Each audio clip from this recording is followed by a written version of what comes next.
Just chilling to the gym and What's up after the gym mga go back idol? Isa na sit namang here all day. swabing balita.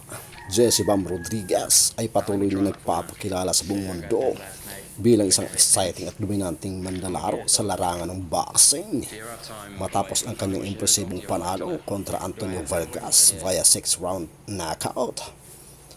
Dahil nga sa kanyang panalong ito, si Vargas ngayon ay umakyat na sa I guess tuktok when I ng go run, bantamweight that's it. division at I'm always kanyang with them. pinag-iisipan kung siya I ba always like ay to mag-stay isolate pa themselves sa from their family, 118 but pounds o me, I've always aakyat been na a ito family person sa since I grew up. I was 122 always pounds either around my sa dad junior or my featherweight brother. So division when I para started my own sagupain family, I ang was like, halimaw nah. ng Japan na si Naoya Inoue. Bago pa nga ang laban niya kay Antonio Vargas ay kumpiyansa talaga ito na kanyang wawasakin si Vargas. At nangyari nga ito mga lods. Bago niya nga daw sagupain si Naoya Inoue. Samantalang Pacquiao umakyat na rin sa pang-apat na pwesto para sa welterweight division.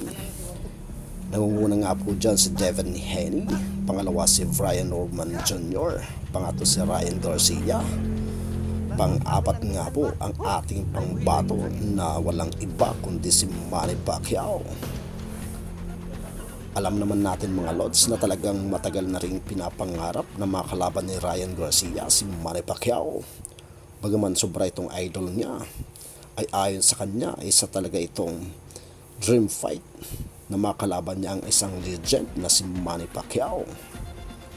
Ano sa tingin niyo mga lods kung sakali bang maglaban si Ryan Garcia versus Manny Pacquiao? Kaya pa kayang sabayan ni Manny Pacquiao si Ryan Garcia mga lods?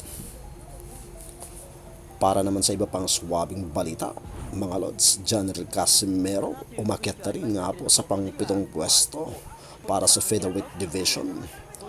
Samantalang si Luis Neri naman ay lumagapak na sa pang-siyam na pwesto mga lods. Mukhang malaki talagang epekto.